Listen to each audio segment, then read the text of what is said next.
CFOs are reshaping the C-suite. Bloomberg's Chief Future Officer shines a spotlight on these dynamic leaders. Today's CFO has to be much, much more than a bookkeeper. One of the most important things is looking around the corner. We have to let go of the traditional legacy department store. Their impact goes far beyond the balance sheet.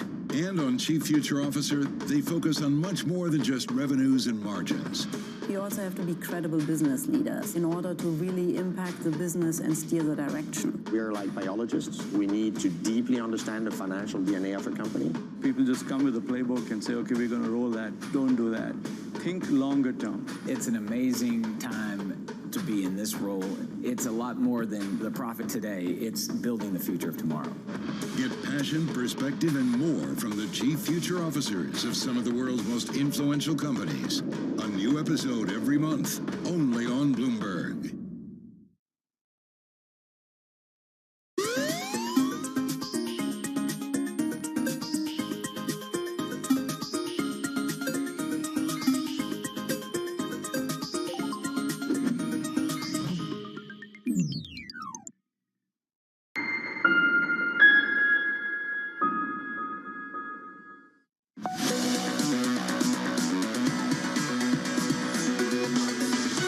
About 5 minutes away from the opening bout. Equities a little bit softer on the S&P 500, negative here by about 0.5%. A bruising couple of days in the bond market, yields higher. This equity market pretty stable in the face of that. We'll talk about that around the opening bell. That's the price action. Let's get you some morning calls. First up, Raymond James upgrading Brinker International to a strong buy, seeing an attractive risk reward following the stock's recent underperformance. Bank of America downgrading Sherwin-Williams to underperform, pointing to weakening trends in the housing market. And finally, Morgan Stanley cutting its Nvidia price target down to 600, saying the latest US export controls appear more draconian than they had expected. That stock is down 2.9%. Coming up, Morgan Stanley closing out big bank earnings with a miss. That conversation up next with Nadia Lovell of UBS. Your opening bell just around the corner.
That's me, Max. What's up? How are you? I have been writing about Wall Street for almost 15 years. And what that means is I write about feuds and rage and rises and falls and comebacks. And every now and then, I also write about a couple of villains. Thank you so much. And now, I am about to do something new and very, very scary. We are making a show, and it's based on Bloomberg Businessweek magazine. So what is this show about? It's a show about money, power, culture, pop business. We're gonna ask complicated and profound people about their ideas, their careers, their lives, their risks, their failures, their imagination. It's so incredibly liberating not to care what other people think. I was giving my tools to other communities. I wanted to bring those tools home. Tune in. Please, really actually tune in. I desperately need an audience.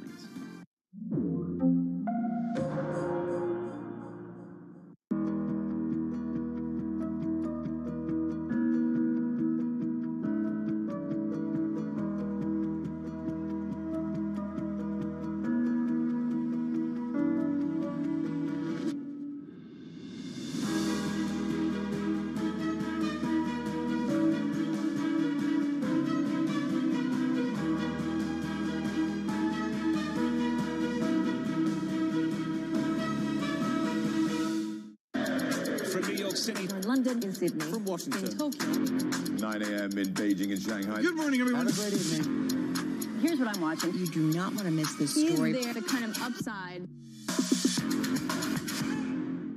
Why do the biggest names in business choose Bloomberg? That is a great question. It's a great question. Great question. Great question. Best question I get all night. Bloomberg, top experts, great questions.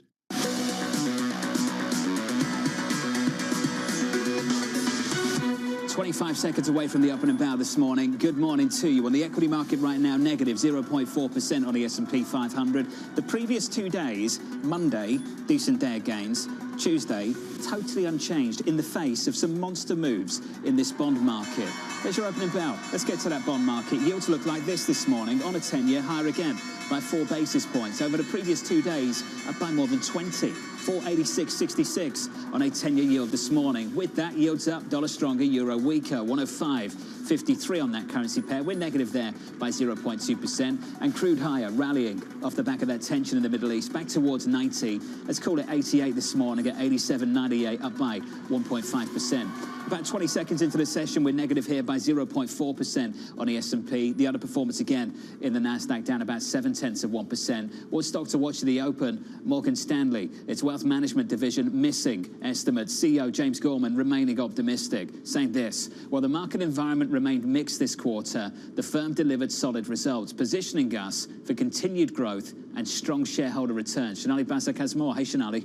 John, when you look at Morgan Stanley, you're looking at an investment banking environment that is still muted. You're looking at analysts and James Gorman agreeing here that if you're looking for green shoots, you're probably still looking. They are searching for those green shoots. And in the meantime, there's this idea that wealth management, while strong and while still raking in billions of dollars and the ballast to the storm here, you still have wealth management coming in a little bit below estimates. Now, James Gorman makes the point here that if you're making 4 or 5% sitting in cash, you're not going to be sitting there trading in the markets. There's a lot of uncertainty out there. He is just another banker in the line of bankers that is making the point here that there is still caution in the environment meaningfully. Now, with that said, Morgan Stanley is turning to the future. They are looking to invest in international expansion. They are looking to their next deal, even potentially in the next couple of years.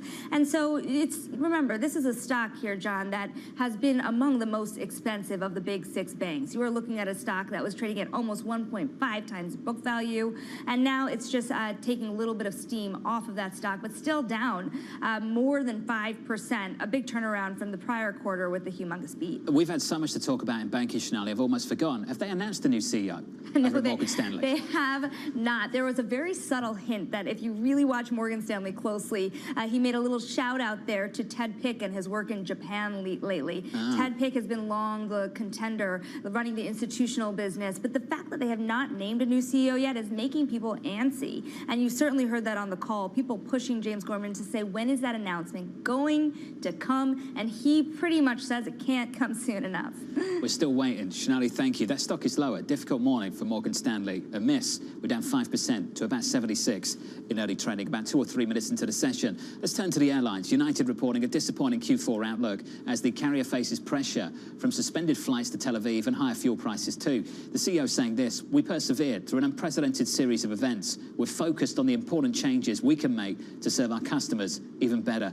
Abby has more. Hey, Abby. Hey, John. And on this, we do have the stock at session lows. Right now, down 7%. Its worst day since July 21st of last year, of 2022. And this, of course, having to do with the outlook. The quarter itself, the third quarter, was not so bad. In fact, some analysts are characterizing it as a good quarter. Citi saying that it was pretty solid and they had good third quarter momentum. But the adjusted earnings outlook for the fourth quarter, if the flights are suspended to Tel Aviv until October 31st, at the end of this month, they're expecting $1.81. If until the end of the year, $1.50. So it's that disappointing outlook beneath the street, plus rising fuel costs, really weighing on this stock. In addition, there is the possibility that travelers could become a little bit more jittery around travel, given the fact that over the last 24 hours, there were 8 airports between France and Belgium that were closed. Now, Evercore saying that if the effects of the Middle East conflict were excluded, the outlook is actually modestly ahead. The fuel guidance may prove conservative, suggesting that perhaps they have some wiggle room for this fourth quarter. Very volatile year, though, John, for this stock. At the July peak, up 58%, now down about 40% from there, and I believe on the year about flat, maybe slightly down on today's decline. Just brutal, down by more than 30%. 8% from that July peak. Abby, I was looking at the same chart as you were speaking. We were talking about that boom in discretionary spend going into the summer. Arguably, we had that boom. That stock peaked in July. It's rolled over aggressively ever since, particularly off the back of the fuel story, but also maybe flagging some softer demand domestically across a range of airlines in the United States. That's the latest on United. We're down by 6.4%. Abby, thank you. Let's turn to the chips. NVIDIA extended its losses after warning that new US curbs could hinder the development of future products. Ed on top of this one. Morning, Ed. Yeah, good morning, Jonathan. NVIDIA down almost 2% in Wednesday morning's session. It had the biggest drop since early August on Tuesday. On a two-day basis, we are headed for the biggest two-day drop since December. This is serious, and investors are reacting strongly to expanded US curbs of technology exports to China. Overnight, NVIDIA issued an 8K, which in the first instance reiterated what they said in the statement to me. This will not have an impact on near-term financials. But they added to their commentary saying that what this will do in the context of A800 and H800, the China-specific chips that it exports, is actually impact the company's ability to complete development of products in a timely manner, generally speaking. It's also warning that its support for existing customers and those products that are covered, are allowed under the sanctions or under the curbs, will also be impacted.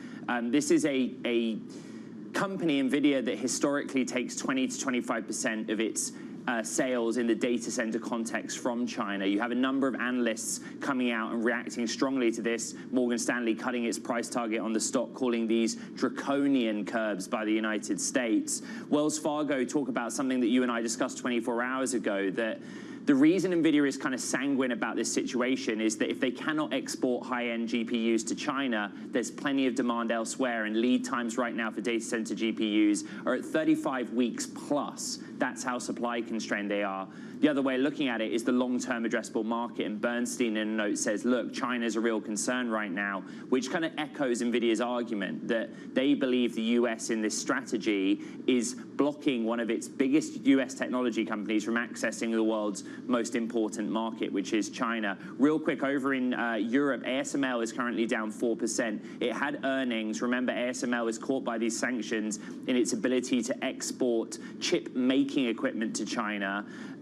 What's happened basically is China is now 50% of its business, and on the call the ASML CEO is saying, based on the actions of the last 24 hours, only 10 to 15% of that business will be impacted based on what they can and cannot export to China, John. Ed, thanks for the update. That stock is lower. We're down by about 2% in early trading. Let's turn back to the earnings. Procter & Gamble reporting sales and profit that surpassed estimates as higher prices outweighed lower volume. The CFO saying this: the consumer continues to be remarkably resilient and chooses P&G brands.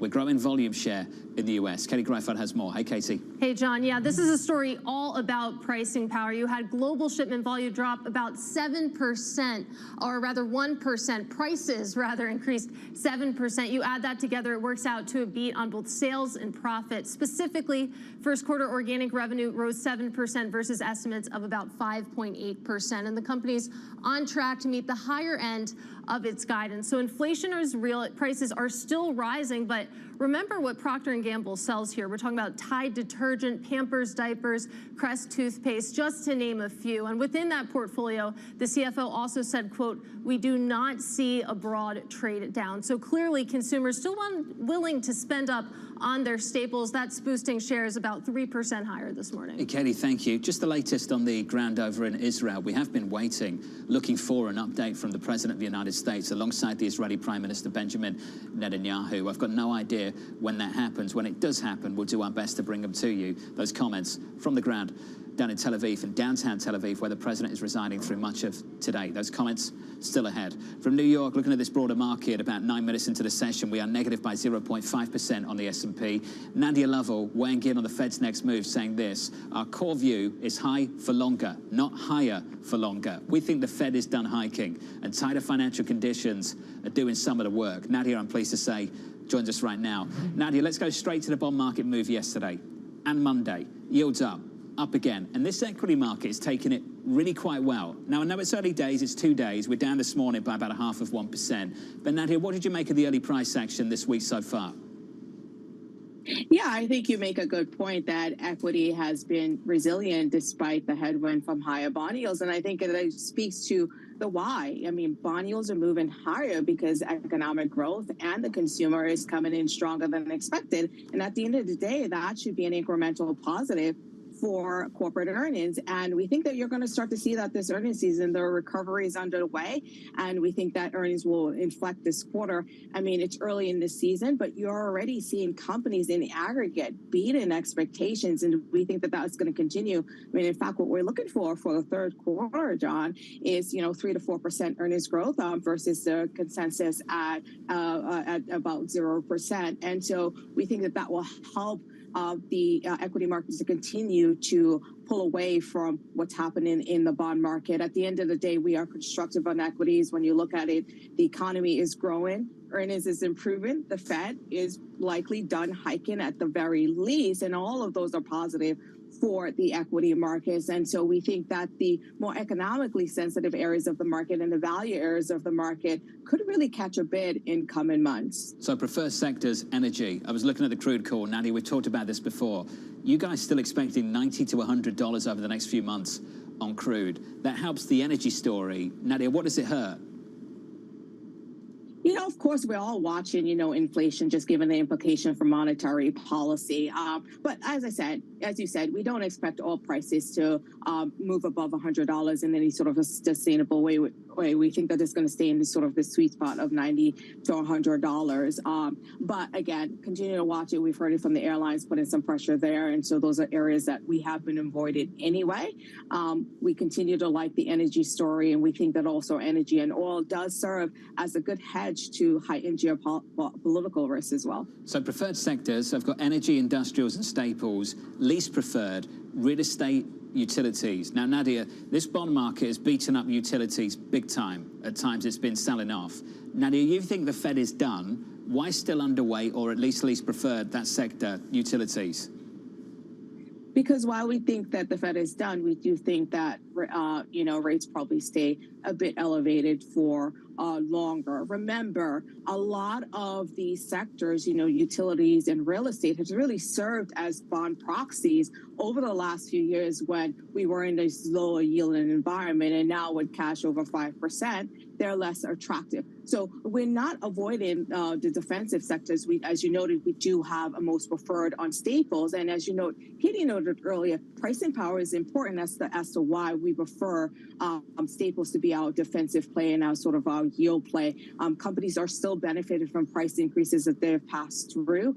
Inflation is moderated, and so cost is coming out with, PPI coming out faster than CPI. And so that should really help margins in some of these sectors. And so not completely avoiding the defensive play, just we think that there are better opportunities as staples versus like utilities and real estate. Nadia, let's finish on the financials. Morgan Stanley's lower in early trading by 5%. I know you can't do single names, so just broadly what we've seen so far this morning, wealth management, disappointing, the stock lower. What's the big takeaway, Nadia, for you so far from the financial sector, and what's your call on banks?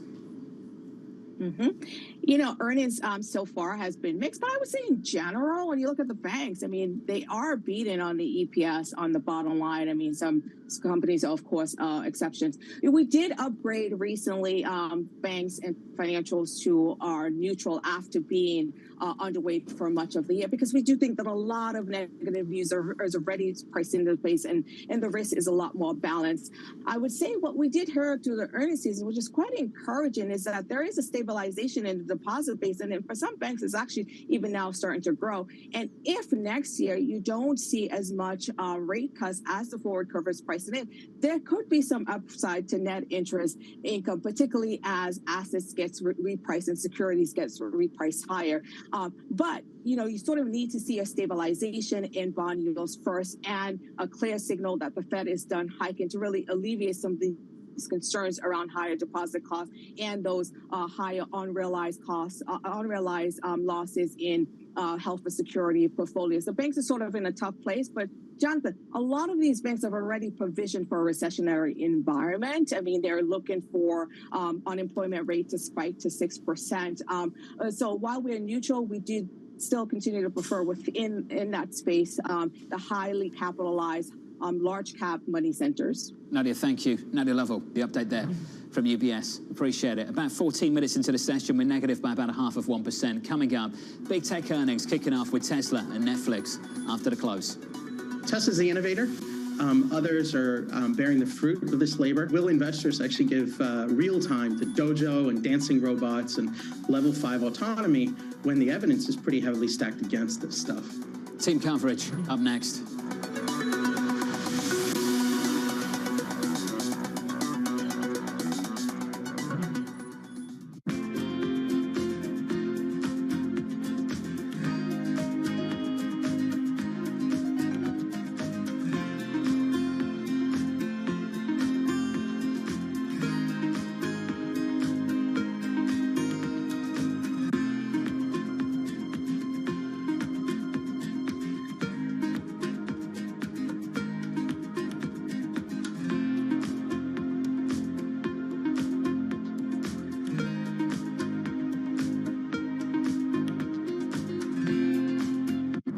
Names in business are on Bloomberg. I see a world where financial conditions have gotten tighter, and the transition mechanism, which the Fed would like to see in slowing down the economy, which we all expected, it's taken a lot longer. So the real impact of higher costs around the globe, in the U.S. and Western Europe, it's not been felt yet. And so when people say, well, we're going to have a soft landing, I'm skeptical. Nobody covers business like Bloomberg. Context changes everything.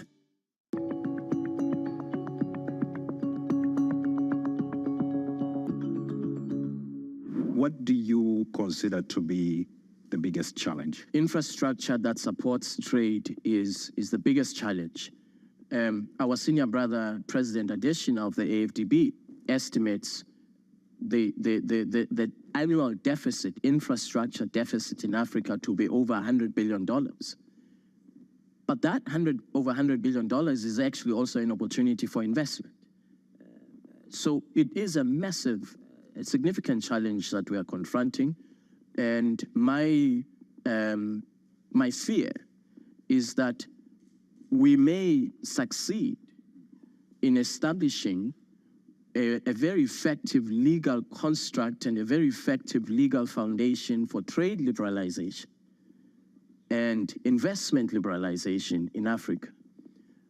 But all of that will come to naught if the infrastructure deficit is not addressed, because you will need the goods to move somehow, and you will need to have good trade corridor connectivity, ports, trade corridors that connect countries that are landlocked to the ports. The top names in business are on Bloomberg. The market is starting to look over the Fed's moves into falling interest rates. We actually think that core inflation is going to fall a little faster than the Fed expects, and that will allow them to start cutting rates by March of next year. You get a price spiral when labor markets are tight, and manufacturing labor markets are still very tight right now in the US. Nobody covers business like Bloomberg. Context changes everything.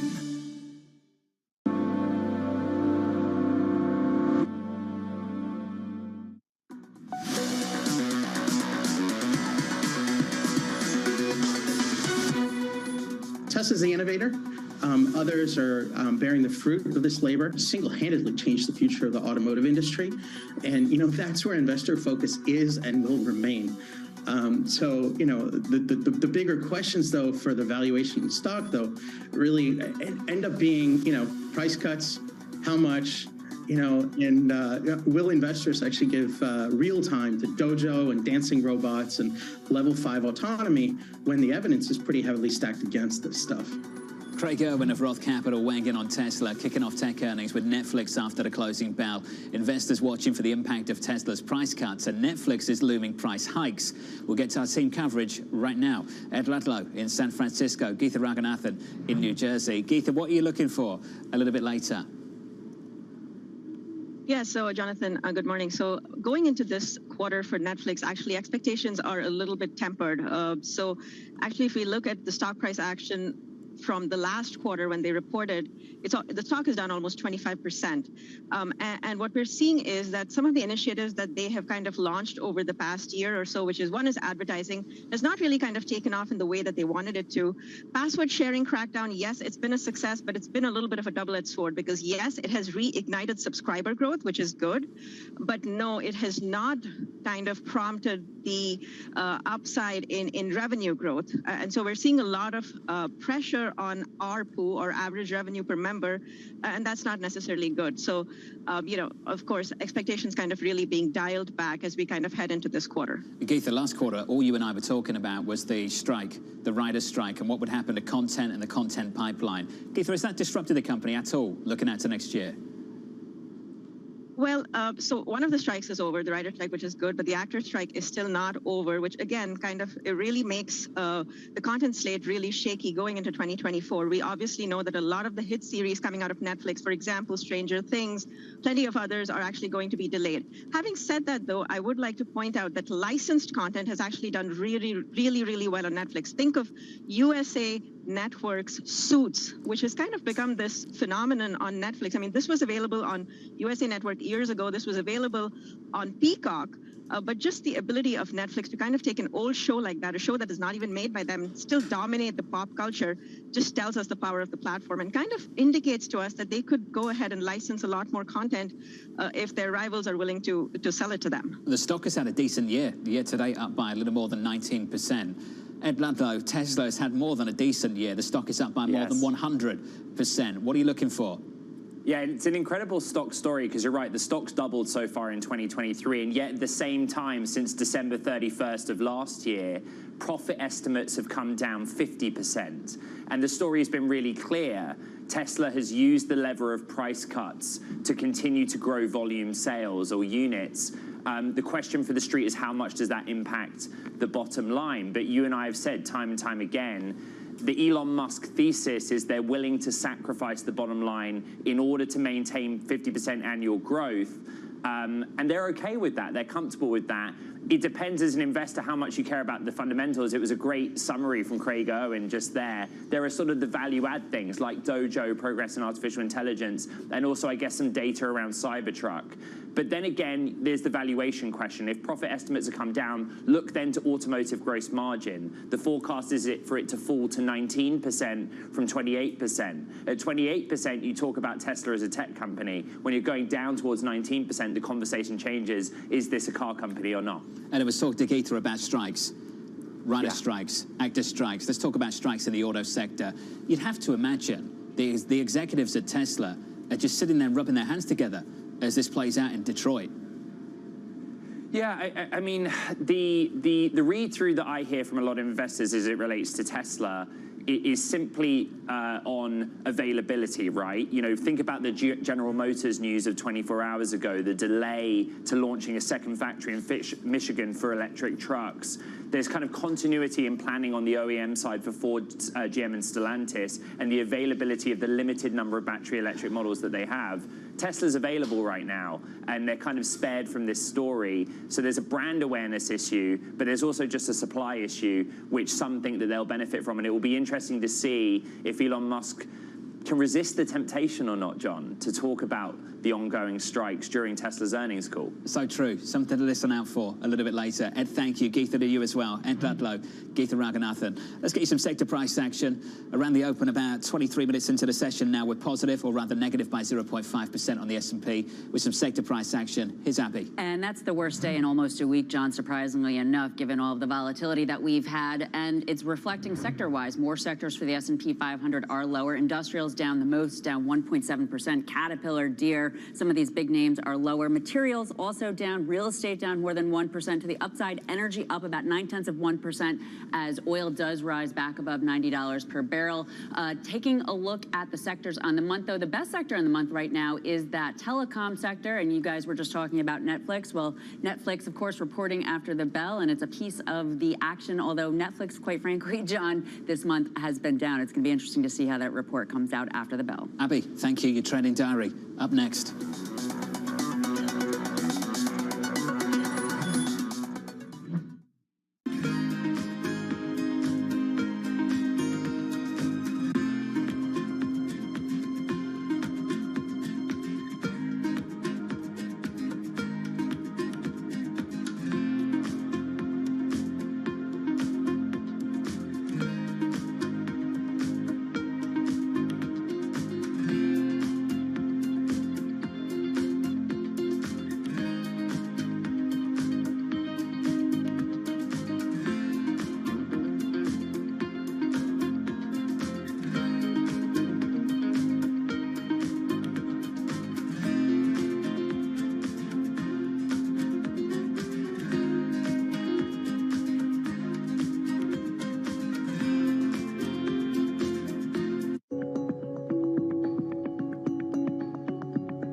The EU is one of the largest and wealthiest consumer markets in the world, and there are very few global companies that can afford not to trade in the EU. So as the price for accessing the European market, these companies need to obey European regulations.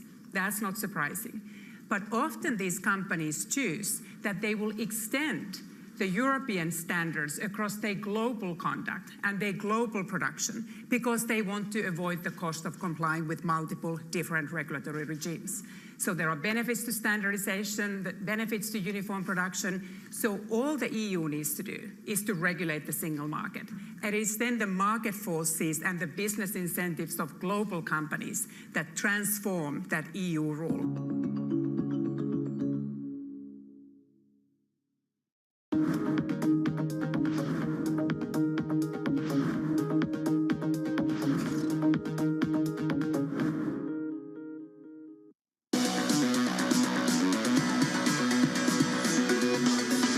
Equities lower by 0.4%. No real drama here. Let's get to the day ahead.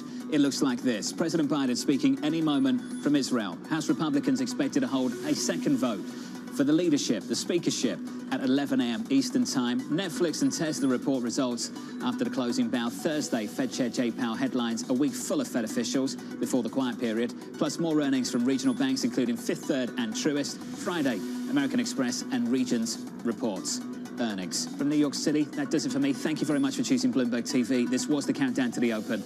This is Bloomberg.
This will probably go down in history as one of, if not the largest financial crimes ever.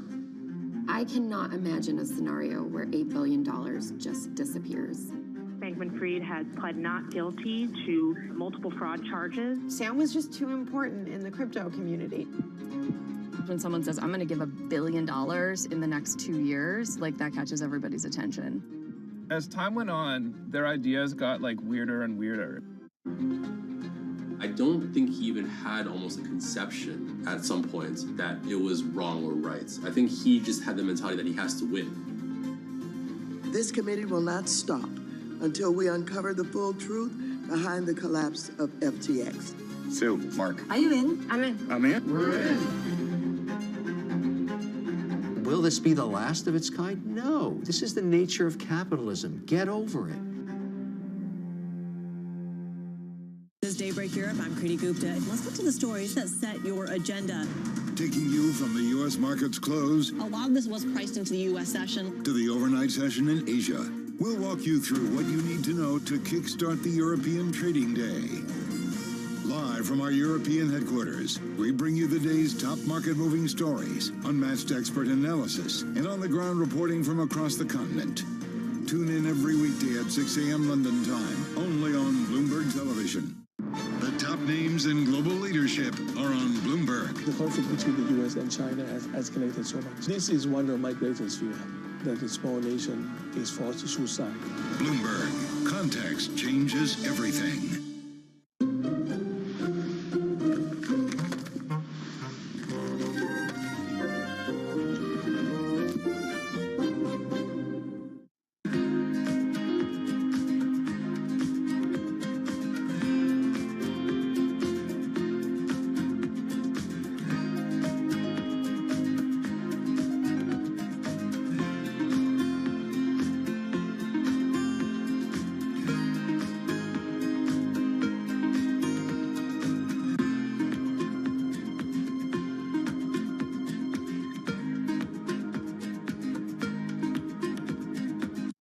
This is Bloomberg Markets with Paul Sweeney and Matt Miller. Why were the economists so wrong? What are the economists getting wrong? Isn't this a slam dunk time to buy U.S. Treasuries? Soft landing, hard landing, no landing. I don't know. True. What the heck does that mean? I don't know. Breaking market news and insight from Bloomberg experts. We're going to be in an environment with higher rates for longer. The 5-day in-office work week is effectively dead. It's definitely a good sign that we're not ready to land this economy just yet. This is Bloomberg Markets with Paul Sweeney and Matt Miller on Bloomberg Radio. All right, good Wednesday morning from the Bloomberg Interactive Broker Studio in New York City to our worldwide audience. We are waiting just moments away. President Biden in Israel will make some comments on his visit there. But first, let's go to John Tucker and get a Bloomberg Business Flash. And Paul and Matt, stocks lower, yields are higher. Investors expressing worry the Mideast war may expand. Morgan Stanley shares dropping over 6% after reporting wealth management net revenue for the third quarter that missed estimates. In addition to energy, one of the best performing groups in the S&P 500 consumer staples. And that's where you find Procter & Gamble shares up 2.8%. Sales there beat estimates. Binky Chad at Deutsche Bank Securities says company earnings, well, so far they've been pretty bullish. And the story with earnings is a very simple story. They bottomed in the fourth quarter of last year. We've had solid sequential growth in the first quarter, second quarter. We are pretty constructive on what we get in the third quarter. Right. So far, what we've gotten is better than our constructive view, is the way I would put it. And right now, the Dow Jones Industrial Average, 148 points lower. That's down 0.4%. The S&P 500 down 25 points. That's down 0.6%. The NASDAQ 100 down 99 points. That is down 0.7%. The yield space, 2-year is up 1 basis point, 519. The long bond, 30-year, up 5 basis points, 497. The 10-year is up 2 basis points. That's at 486. We check the markets for you all day long right here on Bloomberg Radio. I'm John Tucker, and that is your Bloomberg Business Flash. Matt and Paul. All right, John Tucker, thank you so much. We appreciate that. Matt Miller, Paul Sweeney live here in the Bloomberg Interactive Broker Studio. We're also streaming live on YouTube, so head over to youtube.com and search Bloomberg Radio. And Matt, we're looking at a live shot of a lectern set up at a hotel in Tel Aviv, where in just moments President Biden is going to make some comments after his visit in Israel today, as we see kind of lots of protests around the Middle East. So this is obviously a very fluid situation. Yeah, an incredibly difficult, I would say, political tightrope for the president to walk, because on the one hand, he wants to show that the U.S. stands with Israel. We continually hear the term unwavering support. On the other hand, there's been this explosion at a hotel in Gaza, reportedly killing hundreds of people. And it's difficult to know, considering that we're getting different stories from both sides, who's responsible for that. And that kind of brutality, that kind of tragedy is so hard to stand in support of, if indeed it were the fault of Israel. So, it's tough, I think, that this happened right before the president arrived in Israel. Yeah, exactly. And just on that note, I think the reporting saying that the President Biden has, quote unquote, said it was the other side and not Israel. That's what President Biden has been led to believe by the U.S. Defense Department. So we'll have to see more investigation there. But again, you're right. That just kind of adds to the challenges there in that part of the region. And, we spoke to Admiral Stavridis yesterday just about kind of the physical risk that the president and his group faces, going to really a live war zone in Israel. So you have to assume that all the precautions were taken to try to mitigate some of that risk. But and the real question here, and again, we'll hear when President Biden comes, what type of agreements or what type of movement or what type of discussions were held between the president and his counterparts in Israel. Maybe some type of, because we're still waiting for, I guess the response from Israel, the military response from Israel as they mass troops and materiel on the border. Right. I mean, they have been bombarding Gaza. They've penned it in pretty well. They've cut off food, medical supplies, water for over a week now, and they've been bombarding it, taking the lives of, at least from reports that we've heard, over 2,000, approaching 3,000 people, if not more, by this point, and they still haven't had any kind of ground invasion. Right. So, you have to wonder how much further they're going to take this. It seems like they're all in and they're going to go, but at this point, you know, the mood has, I think, shifted a little bit in terms of concern for the civilian lives on the ground in Gaza. So, yep. All right. I think that's what we're waiting for. Let's see if we can get a little better sense of that mood and what's actually happening in Israel. Galit Altstein joins us. She's the Israeli economy and government reporter for Bloomberg News. She joins us from Tel Aviv. Galit, what's the latest from the ground in Israel? What's the news today?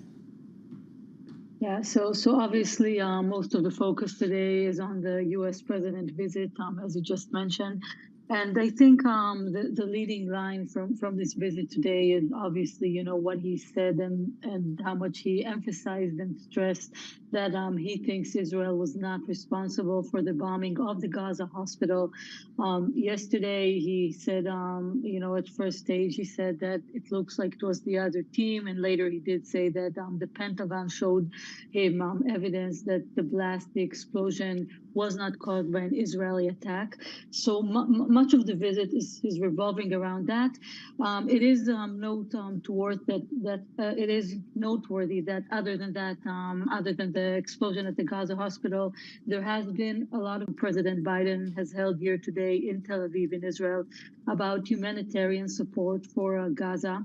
That was definitely one of the top issues discussed. We're hearing we're getting some, you know, fragments, pieces of information about. Biden is now speaking, so we're going to go to that. Galit Goldstein in Israel. Let's go to Israel for President Biden. As long as the United States stands, and we will stand forever, we'll not let you ever be alone. Most importantly, I know the recent terrorist assault on the people of this nation has left a deep, deep wound. More than 1,300 innocent Israelis killed, including at least 31 American citizens by the terrorist group Hamas. Hundreds of young people at a music festival. The festival was for peace, gunned down as they ran for their lives. Scores of innocents, from infants to elderly grandparents, Israelis and Americans, taken hostage. Children slaughtered, babies slaughtered, entire families massacred. Rape, beheadings, bodies burned alive.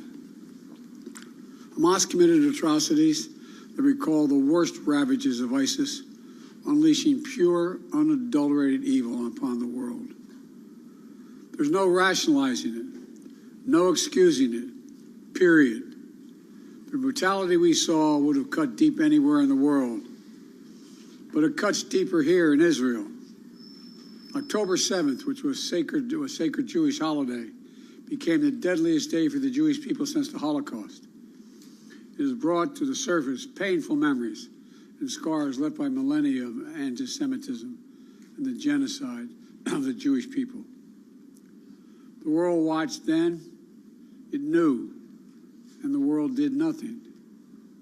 We will not stand by and do nothing again. Not today, not tomorrow, not ever. To those who are living in limbo, waiting desperately to learn the fate of a loved one, especially to families of the hostages, you're not alone. We're working with partners throughout the region, pursuing every avenue to bring home those who are being held captive by Hamas. I can't speak publicly about all the details, but let me assure you, for me, as the American president, there's no higher priority than the release and safe return of all these hostages.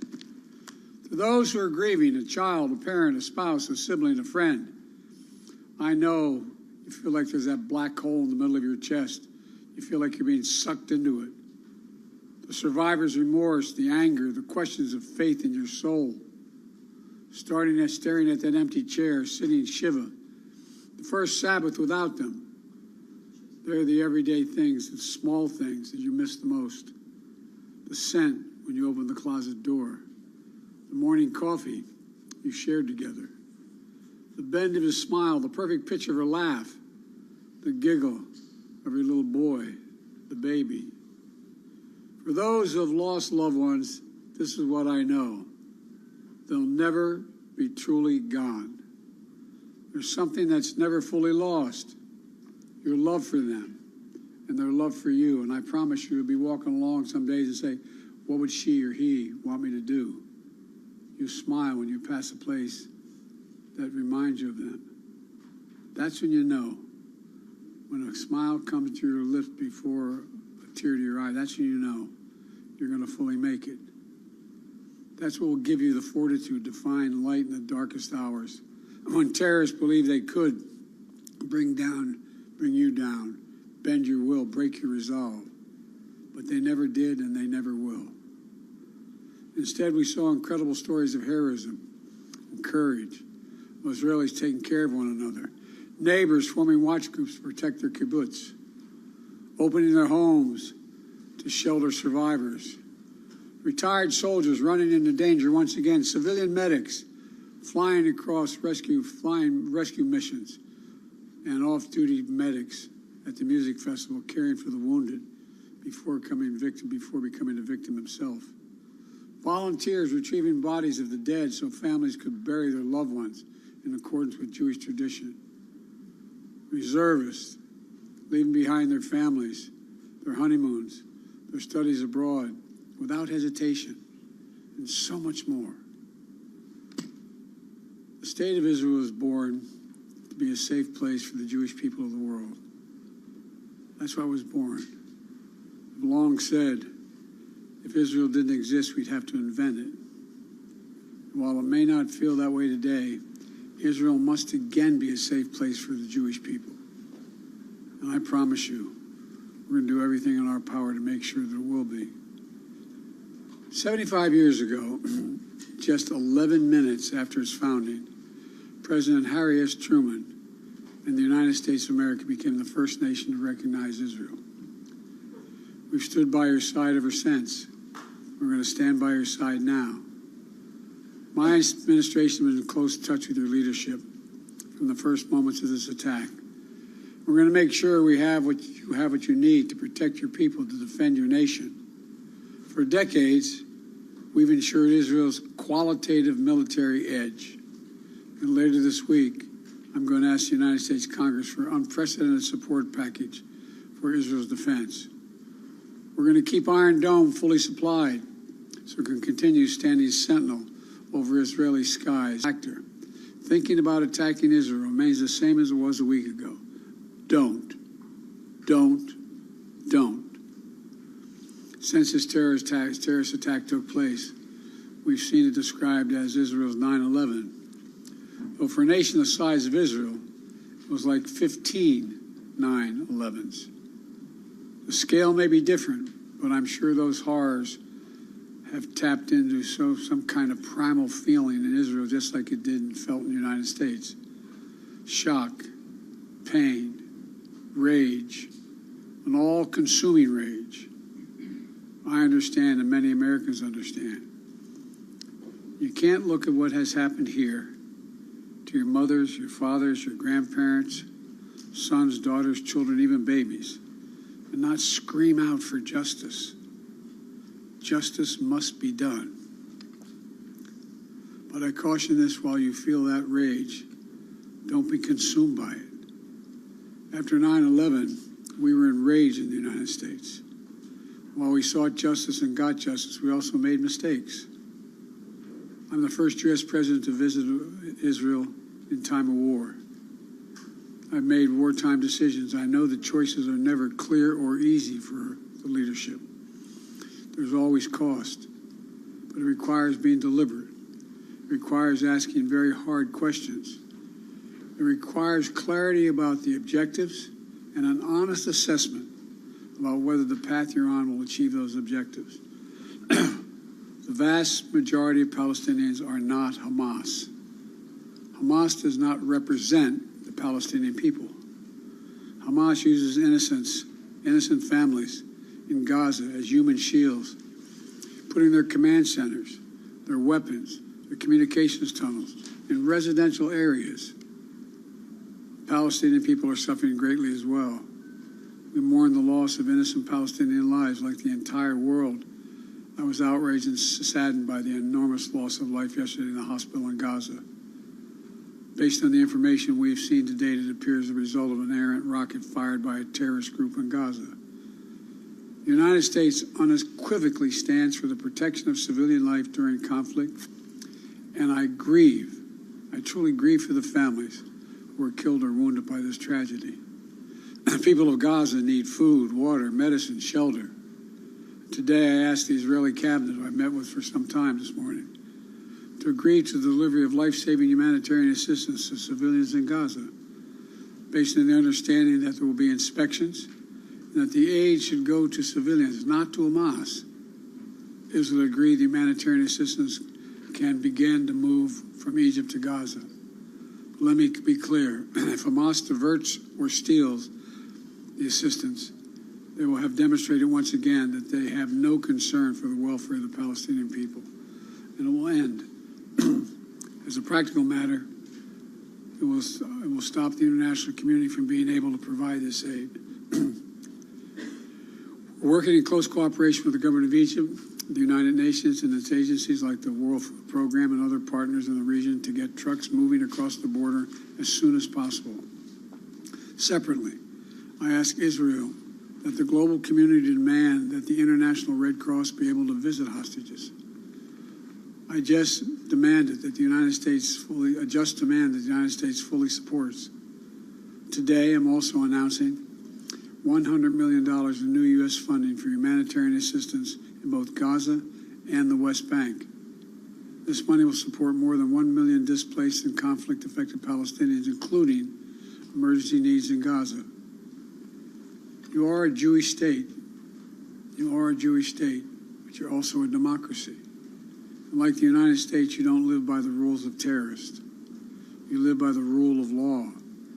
And when conflicts flare, you live by the law of wars. What sets us apart from the terrorists is we believe in the fundamental dignity of every human life. Israeli, Palestinian, Arab, Jew, Muslim, Christian, everyone. You can't give up what makes you who you are. If you give that up, then the terrorists win. And we can never let them win. You know, Israel's a miracle.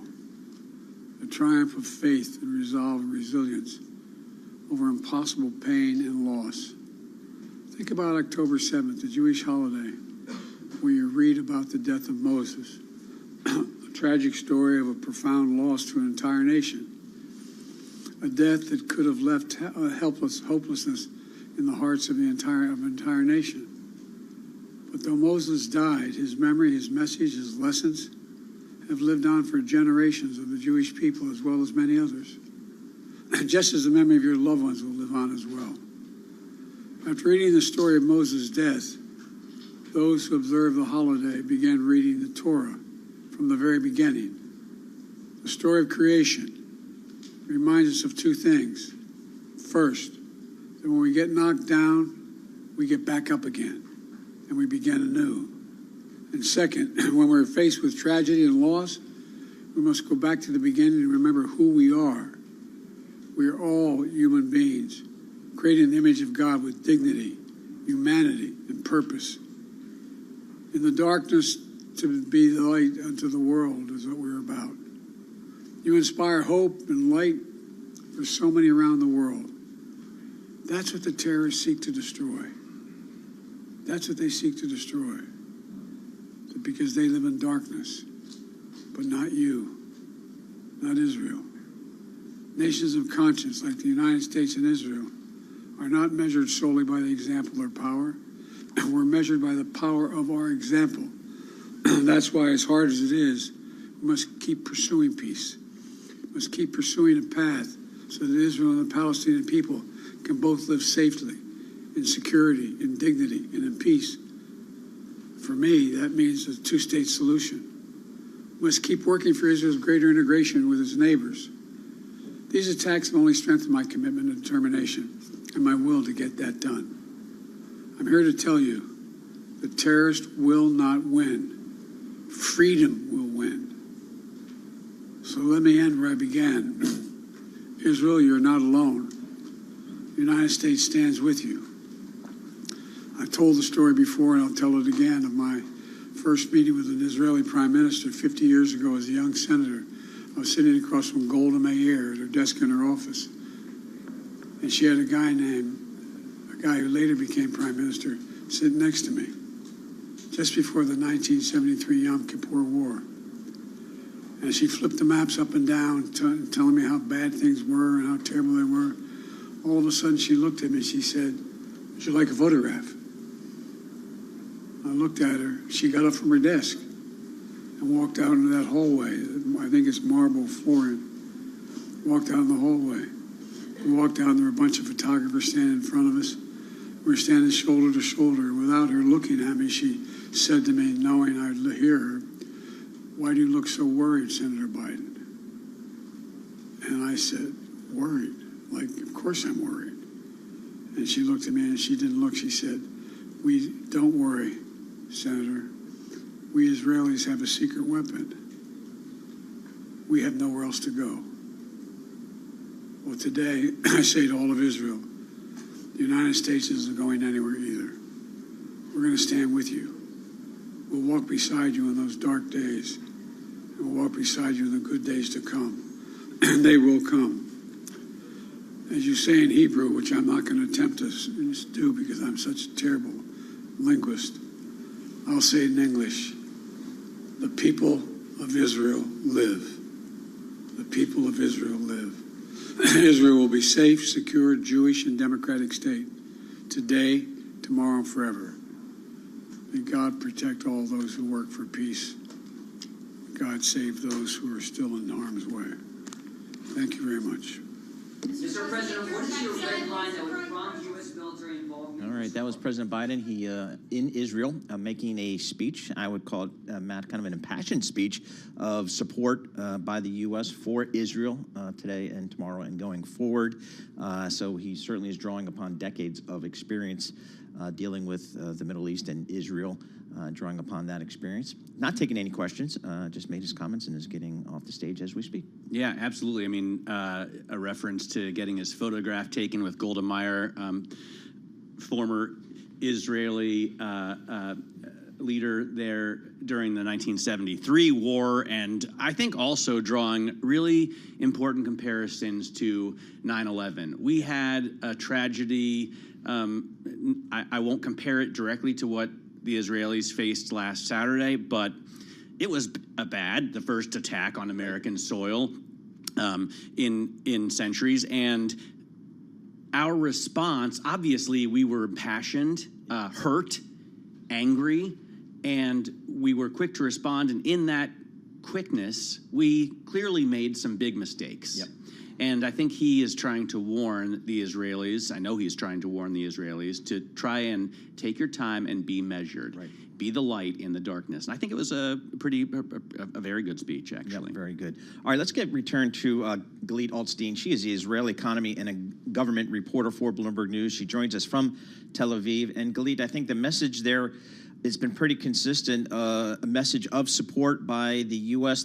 people for the people of Israel. What's the feeling in Israel these days as to maybe next steps? Yeah. So first of all, just on the feeling and on the sentiment here in Israel. So I think President Biden's support is very well noted also in the public. It is being talked about. It is being discussed, and people are. I would actually say that generally speaking, the public here is very much moved by his speech last week, and also by the fact that he has taken the time to speak to Israelis in various press conferences and media briefings. I think roughly 3 times today.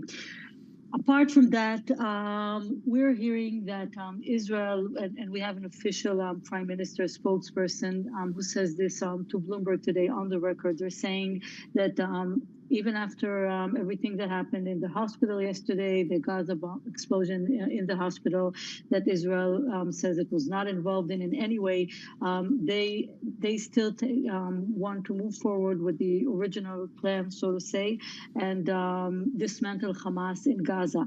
And since this cannot be accomplished, according to any expert you would speak to, without some sort of ground maneuver, then assumption is that this is still coming up. We don't know when and how exactly.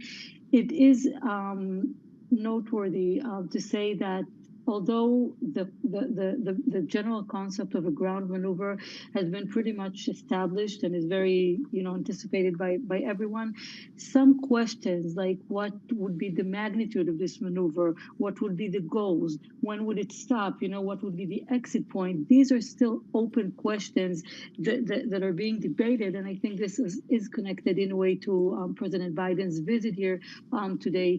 Questions like, is Israel going to reconquer the Gaza Strip, which is something that the U.S. is said to be very opposed to, and questions of that sort are still open and are still, being answered and will be answered over the next few days and weeks, maybe even months, I assume. Galit, when do you expect a ground invasion to actually commence?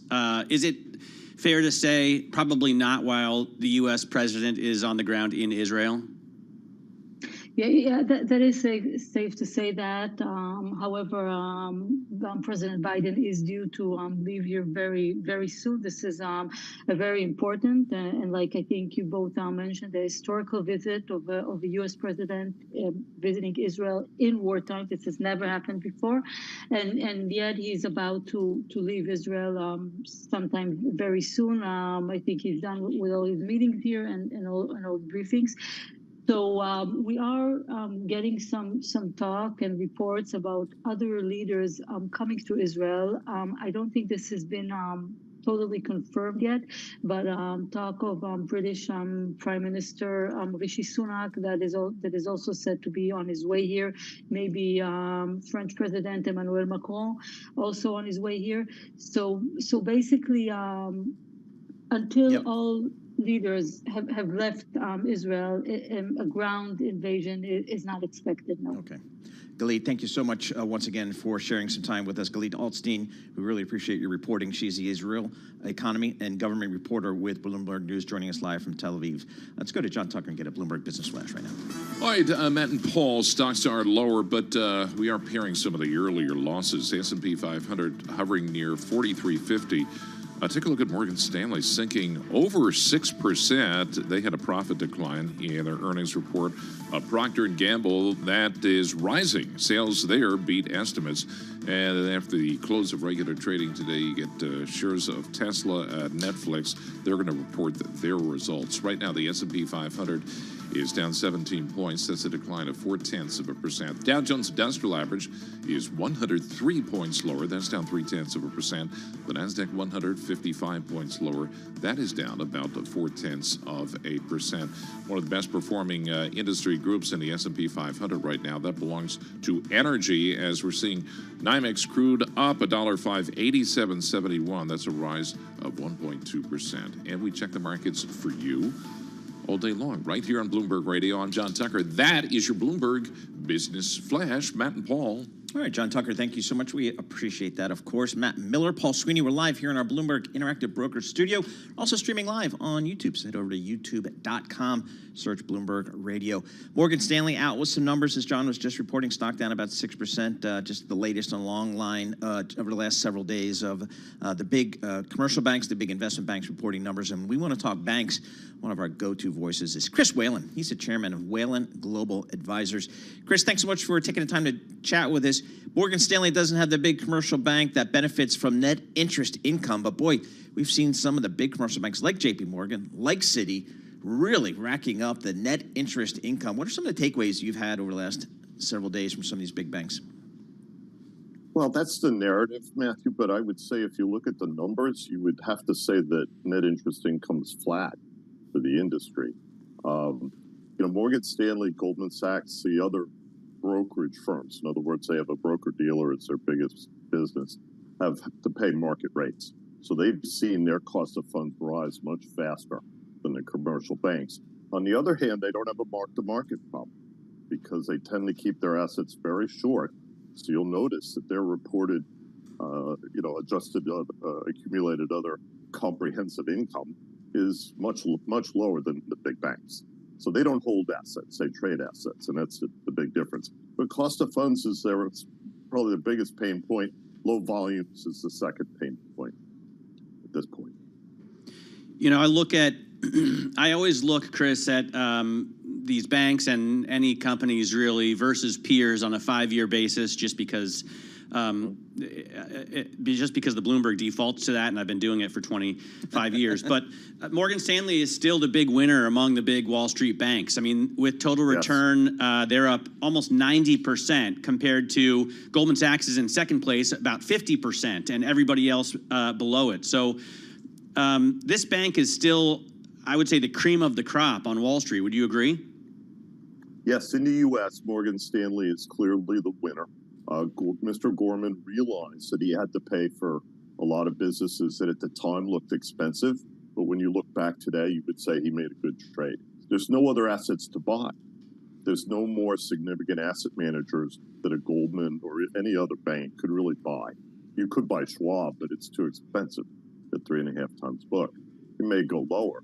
But my point is that in the U.S., Morgan Stanley's clearly the most diversified business with 3 legs of the stool: asset management, bank, investment bank, right? And then in Europe, it's UBS. So one of the questions I have, Chris, is you mentioned just UBS, and I used to work at Credit Suisse, so I have a little bit of an interest there.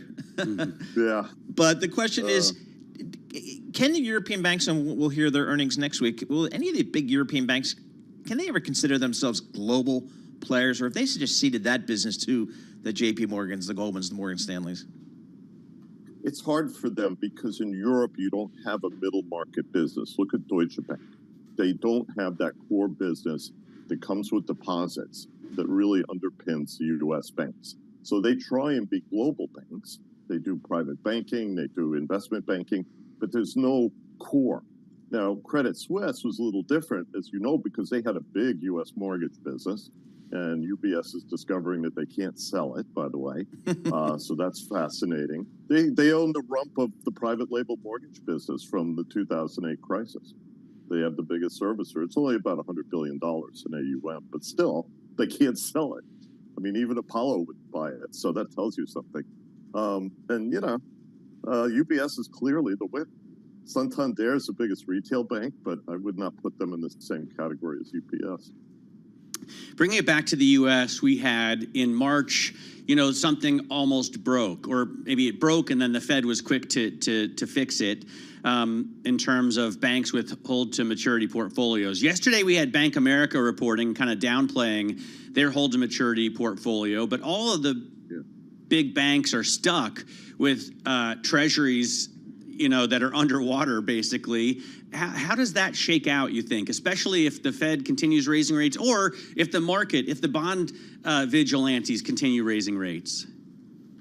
Well, basically, if you use Bank America as an example, they have typically kept a lot of their loan production. And that's always been ever since the crisis, they got out of correspondent lending, but they have a big branch network. So they write a lot of mortgages, and they would keep them. I have a 3. I have friends who have 2.5s from Bank America. So my point is that they could have sold those loans for 104 when they were first created, right? But they kept them. So now it's a drag on earnings because as their cost of funds goes up, the 2s and the 2.5s and the 3s aren't going anywhere because they're not going to prepay, Matthew. You know what I mean? Yeah. There's a wonderful chart on the Bloomberg that shows the duration index for Ginnie Mae securities, and it shows the Powell panic in 2019 when they started pushing durations down from 5 down to 2 in 1 year, which we would have thought was impossible, by the way. And then during COVID, they pushed the duration further down to 1 for the entire Ginnie Mae complex. Think about that. Yep. And now, of course, it's gone back up, and that's why Silicon Valley Bank failed. Right, exactly. Very simply. All right, Chris, always good to check in with you, get your thoughts on the global banking space. A lot of big banks reporting the numbers. We want to stay ahead of that. Chris Whalen, he's the chairman, Whalen Global Advisors. Morgan Stanley, again, out with earnings, a little bit disappointing this morning. The stock is down about 6%. A little bit of disappointment in the investment bank, a little bit of a disappointment on the wealth management side. So that stock taking on the chin a little bit. We're going to have more coming up. This is Bloomberg. Good morning.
markets, headlines, and breaking news 24 hours a day at Bloomberg.com, on Bloomberg Television, and the Bloomberg Business app. This is a Bloomberg Business Flash.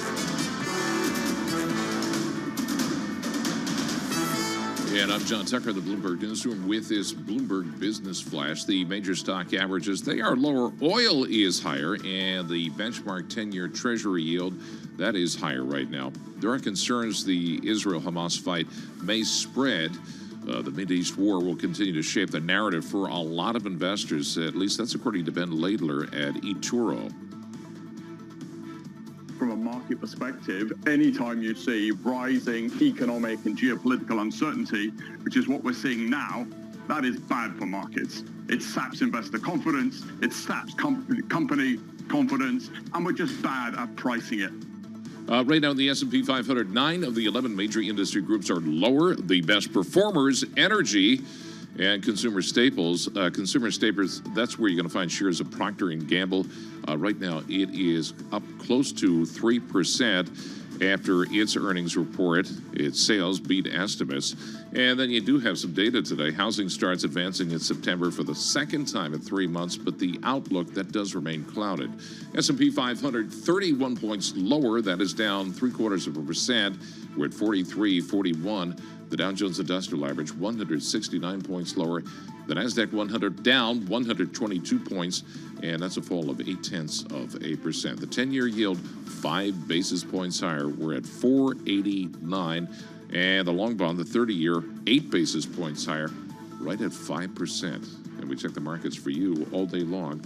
Right here on Bloomberg Radio, I'm John Tucker, and that is your Bloomberg Business Flash. Matt and Paul. All right, John Tucker, thank you so much. We appreciate it. Matt Miller, Paul Sweeney, live here in our Bloomberg Interactive Broker studio.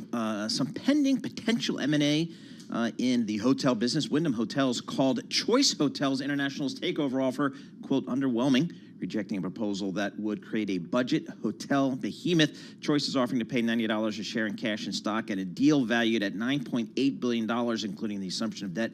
That's according to a statement Tuesday. The deal price is 30% more than Wyndham's closing stock price on Monday. Joining us today is Patrick Pacious, CEO of Choice Hotels. He's also a former U.S. Navy officer, so of course we thank him for his service. But in my opinion, the highlight of his resume is that he graduated from Duke University, Matt, so he gets a special pat on the back. Patrick, thanks for joining us here. Talk to us about the status of your pending acquisition offer for Wyndham. Where does it stand right now? Be with you, Matt, as well. We have essentially gotten to a point, after 6 months of dialogue, where it made sense for us to bring our proposal public. Because we believe it's very shareholder friendly. We think it's very good for our franchisees and for their franchisees, and it's pro-competitive. So we put our offer on the table. They essentially decided about 3 weeks ago to disengage. And it made sense for us to bring this offer to the shareholders and the franchisees. And it gives us an opportunity now to talk about it. If you look at their shareholders, we're really offering them to pay them a multiple, an earnings multiple that they've never really achieved on their own, except for a very short spike during the COVID period. We normally trade about 2 to 3 times higher from a multiple perspective. So their shareholders are getting a significant premium, and they're getting to participate in a really significant opportunity on the upside for the combined company. So that's where we are today right now, Paul and Matt. We really are hoping the other side, the Wyndham team, will engage with us again to really drive what I think could be a truly value-creating opportunity for everybody.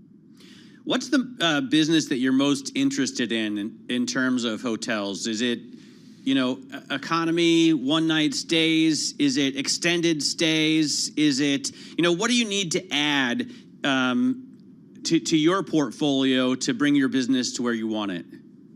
Well, I think if you look at the hotel space and the travel sector in general, there are a lot of large players now that weren't here 5-10 years ago. So you have Airbnb, you have VRBO, you have a lot of what I call alternative lodging options. And so to compete in that environment, you need to be able to provide your franchisees with the tools they need to be successful. And what we're seeing for our franchisees and for theirs as well is all their costs are going up. Labor costs are going up, insurance costs, property taxes, their debt service. So what we're able to provide, and we've shown this, is the ability to lower their operating costs. The number one thing I hear from our franchisees is bring us more direct bookings, lower our operating costs, and make your loyalty program that much bigger. So by doing a transaction like this, and we've shown this with our recent acquisition of Radisson, we have a real opportunity to improve the unit economics for each one of our franchisees. And that's why they're excited about an opportunity like this.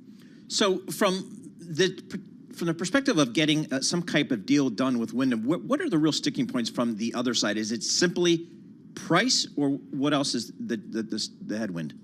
Well, it's interesting. One of their arguments is that they believe our stock is overvalued. And what's interesting is we decided to do something very unusual. On the 5th of September, we offered to let them come in and look at our books.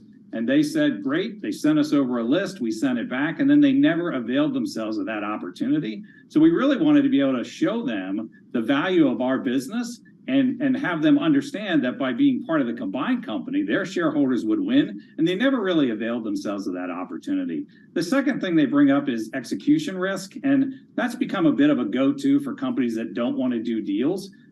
It's not based in the facts. We've been well advised around what it will take to get a deal like this done. And we think there's a real opportunity for the two of us to work together to make that happen. And when you hear from our franchisees about how excited they are about our ability to improve their operating performance, it's really a win-win for everybody. Is there a path to restarting these discussions here? What are next steps for you, or have you really kind of put this on the back burner? No, absolutely. We're pretty determined to re-engage.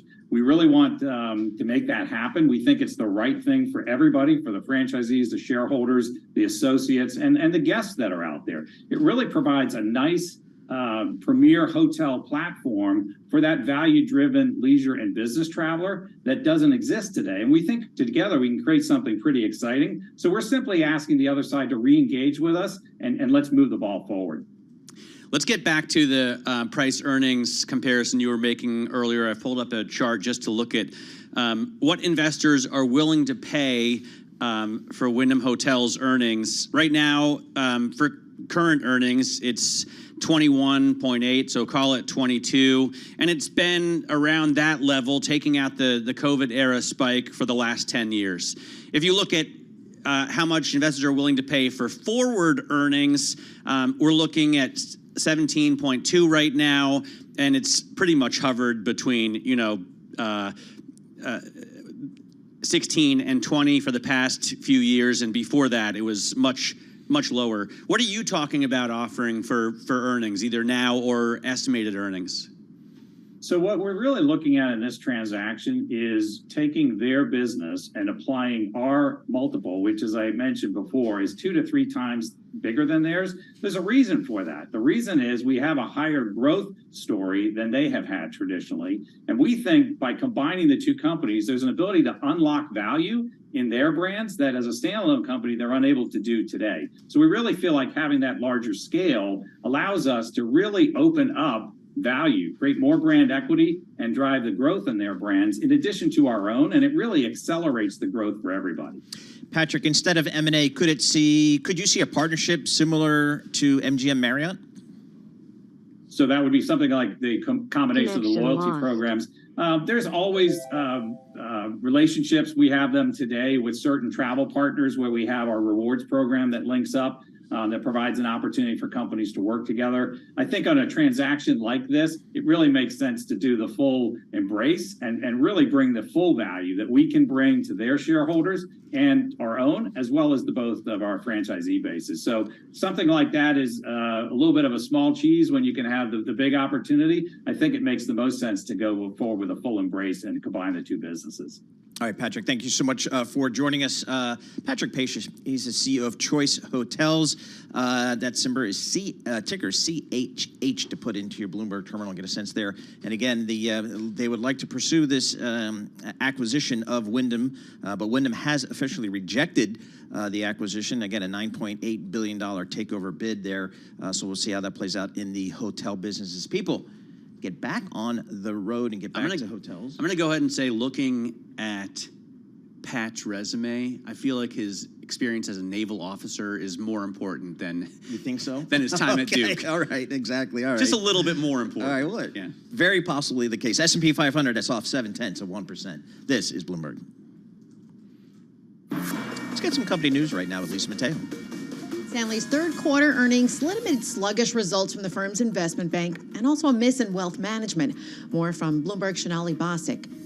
When you look at Morgan Stanley, you're looking at an investment banking environment that is still muted. You're looking at analysts and James Gorman agreeing here that if you're looking for green shoots, you're probably still looking. They are searching for those green shoots. And in the meantime, there's this idea that wealth management, while strong and while still raking in billions of dollars and the ballast to the storm here, you still have wealth management coming in a little bit below estimates. Now, James Gorman makes the point here that if you're making 4 or 5% sitting in cash, you're not going to be sitting there trading in the markets. Shares right now, they're down about 7.5%. Well, businesses may be getting some help when it comes to how you pay for purchases. Bloomberg's Gina Cervetti explains. When you use a credit card or debit card, the merchant pays a swipe fee.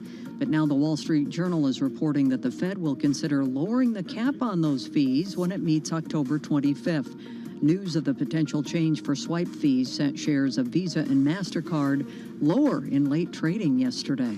Visa right now is down about 1%. MasterCard about the same, down 1%. Jeep's move into the luxury market may